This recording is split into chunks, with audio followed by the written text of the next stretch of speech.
Hey, princess. Thorn addresses the Callie, as everyone else ogles over Seven's new appearance. Chuck looks up at the older Terra Mel curiously. Yes, Mr. Thorn, she replies. I know you want to be towed to the closest place for repairs, but if you don't mind a little longer traveling time, we can take you to our usual place. Top-notch work for an honest price. At least more honest than most. A Noxie asteroid colony out in the Goodriff system. A bit of a detour, but it's out of the way of anyone looking to cash you out, the man offers. Chuck takes a moment to consider the proposition. That would actually be preferable. I believe that's fairly close to other pending business of ours, she agrees with a bounce. Ain't that right? I suppose you hired them Seekers then, he comments with a slight chuckle. Oh, yes. Are you acquainted? Chuck inquires, having not expected this. By reputation, sure. Have yet to cross paths, the man answers. I see. How did you guess that it was us that hired them? Simone filled me in on all the nonsense. Mentioned you managed to snag some sort of capable treasure hunters, and about everyone worth their salt in my line of work takes notice of when the Seekers seem to be on the trail or something. Easy to connect dots, Thorn explains. Should I be glad or concerned that people take notice of them while operating a job for us? Chuck asks. Both, though I wouldn't say it should keep you up at night. Leave that for Thatch. The history seekers know what they're doing. People like myself can only trace them by the pitstops they make. Otherwise they know how to disappear in the stars. That ship of theirs is nigh impossible to track. Ow, that is good to hear. Having been towed out to an asteroid orbiting space dock, the Quip chap is gradually guided into one of its surrounding free-floating workyards. Chuck stands by the captain, having been in correspondence with the yard lead. We very much appreciate you bringing our vessel under your care, the Calais says through the comm line. One moment, please. We're commencing diagnostic scans of your vessel. A tired Nox's voice returns. Are you looking for a full repair? Just propulsion engine repairs and exterior patch-up. We would greatly prefer no repair crews entering the ship, Chuck clarifies. Understood. We can accomplish that without issue. Estimated time for the requested repairs are sitting at 9 standard hours, and the algorithmic estimated cost is at 53,180.08 credits. With the additional fees for housing your vessel for that time, the finalized price comes to 55,000 credits. Chuck nearly agrees, seeing that as not an unusual price for this sort of repair. However, she remembers to mention something odd that Thorn told her to say when pricing came up. The ship could also use a refill on headlight fluid, she says, trying her best to not sound confused by such a request, but Thorn was insistent. To which the captain mused there into the comm line. Whoa, headlight? What? Joglock inquires, taken rather aback. I know, but Thorn told me to request that specific service, Chuck defends, as she scratches the sides of her face. I believe the man may be fulfilling a small prank on you, your highness. Ha ha ha! The trumpeter responds with a good laugh about it. Before Chuck's embarrassment can fully set in, the Noxie voice on the other end of the line speak up. Apologies. There seemed to be a calculating error in our pricing algorithm. The finalized price has been corrected to 22,000 credits. Both the Kelly and Trumbull freeze up, and suddenly stare ahead for a good moment. Chuck then quickly unmutes their end. That is acceptable. Thank you, she responds, before the comms are disconnected. Ha! Well, never mind then, Chocolate mumbles in amusement. Indeed. Now I'm wondering if that's a special discount or if the usual charge is marked up by so much. Chuck ponders aloud, before turning away to seek out her fiancé. 3, 2, 1, go! Troy announces, before he and Simone's arms clench together in a contest atop a mess hall table. Both immediately grit their teeth as the two locked arms tremble in their deadlock. Hope sparks in Troy's eyes as he never managed to withstand the might of the redhead before, while Simone did her best to keep her cool to not show that she does not expect to struggle this much. The table groans in protest, accompanied by the other observing Terrans sniggering and gasps, as Troy begins to gain ground. This time, he fumes through immense determined strain. Bitch! Simone sees, as she manages to halt Troy's pressing. Though she simply can't surpass what's needed to turn the tables. Face turning a deep red, Troy gives it his all to break through this wall of resistance, incoherent roaring sprouting free from his clenched maw. His efforts prove effective, placing the back of Simone's hand so close to the table that Brandy crunches down in amazement to keep an eye out for contact. Although closer than she would have liked, this was precisely what the redhead was waiting for. After giving off such exertion, she responds in kind right at the split second that Troy's burst ends, and before he can build up the energy to do it again. Hoisting with a bodybuilder's torque, she forced the man's up and over with a single surprising motion, suddenly reversing the tides. Scrambling to the other side of the table, Brandy assumes an identical position. "Does the hair on the back of his hand count?" she teases. Eyes bulging from his head, Troy puts his everything into a stubborn defiance to not falter the remaining centimetre. Though his raw, desperate strength only grants him a few more seconds before he feels the cool tabletop pressing into his skin. Both Terrans going limp, they both lean forward to press their foreheads into the table. "And once again, Simone is the reigning champion," Brandy announces, as she slapped the redhead's back. "Meaning Troy's got to pay up," Devon adds, having watched this play out at the table next door. "Fucking damn it," Troy grumbles into the table.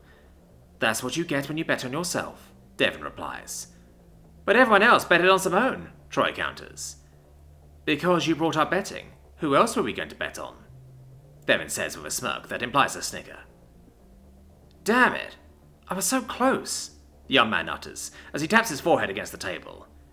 "Yeah, close to beating someone who is recovering from a prolonged coma. Granted it's Simone, but damn, what a handicap," Brandy points out, as she sits down next to the defeated man. "You doing okay there, Red?" Thorn inquires, having noticed Simone not gloating over her victory. The redhead crosses her arms underneath her head in a resting position. "Just being humble. Don't want the man-child to get fussy," she mocks with a shit-eating grin. "Ugh," Troy moans as he covers his head with his hands. Before more slinging of words can occur, a bot rolls out of the kitchen with a stacked pancake platter in each of their new 4 graspers, with assorted toppings of course. "I was correct," Seven proclaims, as they come up and set the platters down at the 2 tables being utilised. "Oh hell yeah!" Perking up, Troy immediately snatches one from the top, partially folds it and starts to throw a bit of everything into it. "It's a pancake, not a damn taco," Brandy comments as she rolls her eyes. "Be right back with better plating options," Seven notifies, as they rush off to remedy the situation. "Everything can be a taco if you try hard enough," Troy counters before stuffing his face, seemingly now forgetting all about his previous loss. "No, say that again after you've had the real thing. Real marinated meat, salsa and soft toasted corn tortillas at the very least," Devon says, surprisingly engaged in this particular topic. At first, Simone looks to each of her fellow Terrans, completely lost. "The hell's a taco?" she asks, confused. The rest of the room looks to her at such an odd question. "Are you serious? Or are you trying to get all philosophical about words and their meaning on us? Because if you're going to start arguing that a hot dog is a sandwich," Devon replies, before Thorn lifts a gentle hand to cut him off. "Dead serious. I've never heard of such a thing." The redhead doubles down. "Simone, we've had them plenty of times. They're like one of your favourite foods," Brandy informs softly. Simone's brow tightens in confusion. "Really? Weird. I guess my recent brain infection took some things I wasn't aware of," she guesses, though something tells her that's not quite right. She feels a hand firmly take a hold of hers. Looking up, she sees an earnestly concerned Troy with berry syrup in the corner of his mouth. "You alright there, Ed? Maybe we should get you checked out," he offers. Smiling, Simone shrugs. "Nah, no need. Already got looked at, and as far as I know, I'm well on my way to recovery, I swear," she assures, though the look in the man's eyes strikes a familiar sore chord within her. "And no, I'm not using. Been clean since you all dropped me off. Not even touching alcohol anymore." She feels Troy's hand squeeze before pulling away. "That's great. Hey, boss?" The youngest man turns to the oldest. "How about with those credits you all won off me, we go have some fun on that Noxie asteroid? We have a lot to celebrate after all," he poses. Thorn raises his eye tufts and scratches at the shadow in his chin. "See, kid, even you can have a great idea in that noggin of yours. Plan on swinging by the place proper anyhow," he replies, as a Callie with a Wataf scarf comes in. "Hell, if Simone's little lady would like to come with us as well, that'd be golden." Chuck's eyes flash as Simone turns back to look at her warmly. "What do you say, hun? Should we drag everyone else with us?" the redhead asks with a wink.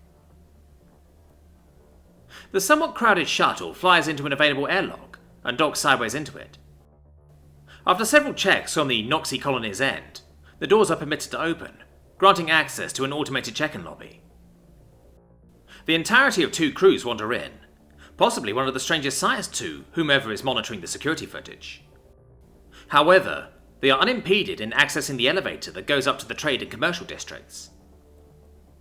Though not a horribly long ride, it's certainly longer than Simone cares for. She needs to rest in the back corner, propping herself up via the railing. Halfway through the ride, a hard light screen pops up with images of a planet of vast oceans, with a specific attention-grabbing jingle that sounded more like a siren to the present Terrans.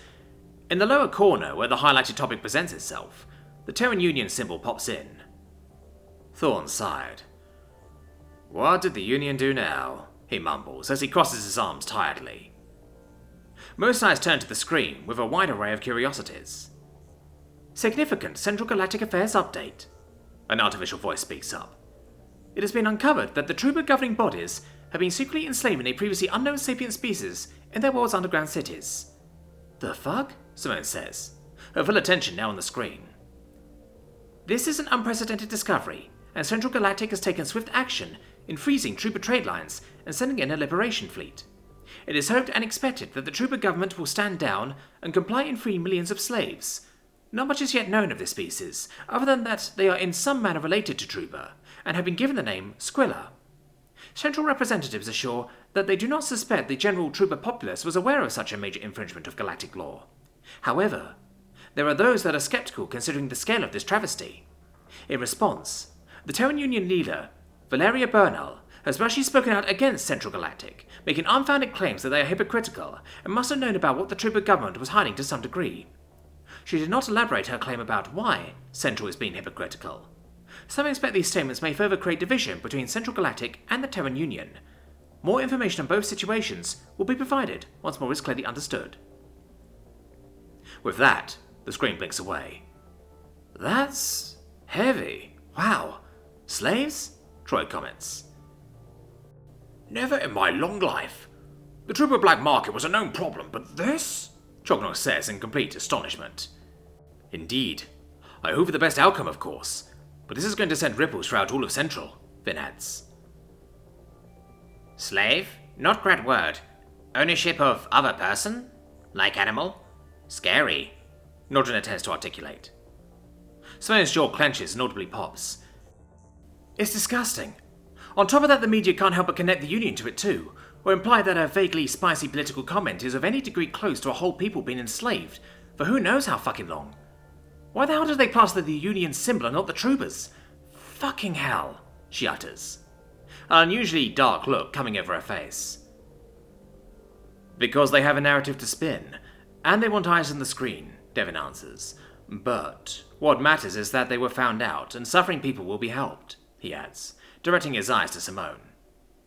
Taking his point in, Simone sighs and leans the back of her head against the elevator wall. "Yeah," she mumbles, before she feels a tug at her side. Looking down, she notices Chak with a concerned expression. "This may imply that the Terran leader is already aware of the Malachi situation. Is it possible she's directly in league with Admiral Harkon?" Chak says, concerned about the implications. "I don't know. She's very outspoken and has pushed fairly hard on Terrans being brought into Central Galactic membership. But she's a politician.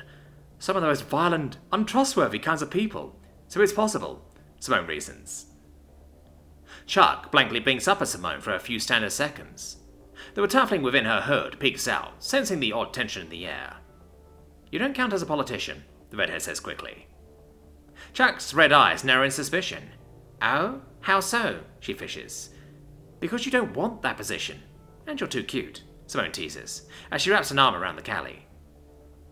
Accepting the embrace, Chuck shakes her head. "I don't think cute is a metric in politics," she points out. "You kidding?" Brandy says. "Marketing is the most important part in the political field. I can see the ads now," the Terran giggles. "Ads? Wait, so it's true that Terran officials have to present themselves akin to a product?" Chognock inquires. "Kinda," Brandy admits. "It's been getting better, though. I remember voting for Burnout because her platform didn't really focus on her, rather her policies to work on better relations with other species. I guess it resonated enough for her to win. Though, I'm not sure if much was really accomplished so far. Granted, we've avoided more wars and she has extended more aid to other peoples, but calling out Central like that without giving context makes you wonder. Definitely not a good look." "That is Terran leader who is helping Great World, yes?" Nodrin asks. No need to help, but she do? Because it was Terrans who attacked your world. It's all for PR, you know. To look good to the wider galactic community, but I wouldn't call it a bad thing. It is still mutually beneficial, Thorn explains. Yeah, but if she's closely linked to Harkon, that only gives her another avenue to make a move on the Grad homeworld. And even if she's not, the dude is an admiral. He'll exploit any opportunity in any way he can, Simone argues. Troy looks around at all the grim faces around before raising his hand. Am I the only one lost here? Harkon who? He says. Thor looks at him with a tired expectation. I filled you all in after Simone explained the shit she's been dealing with. Don't tell me all my words went in one ear and out the other, he sighs. Troy smiles and scratches the back of his head nervously. Oh yeah, that's right, got it, he lies. I swear, Troy, Brandy says under her breath as she pinches her brow. Always off in your little world. Eventually, the elevator ride comes to an end, allowing everyone to pour out into a semi-busy bazaar. A maze of narrow walk lanes completely lined with Noxie vendors, merchants, and even an array of performers. Doorways into the actual structures are small, clearly only meant for the 3-foot-tall residents of the colony. That being said, those who wander the lanes are incredibly diverse in species. Simone even catches sight of the rarely seen outside central space people called Thrawn. The individual naturally flows via 4 club-like gas sacs, each suspended between their 4 long dangling manipulating appendages. Their body closely resembles a blooming flower with their large singular visual organ resting in its centre. The meaty stem droops down in the centre of their graspers and sacs, ending with a small beak. Simone can't help but stare, this being the first time seeing this species outside of vids and images.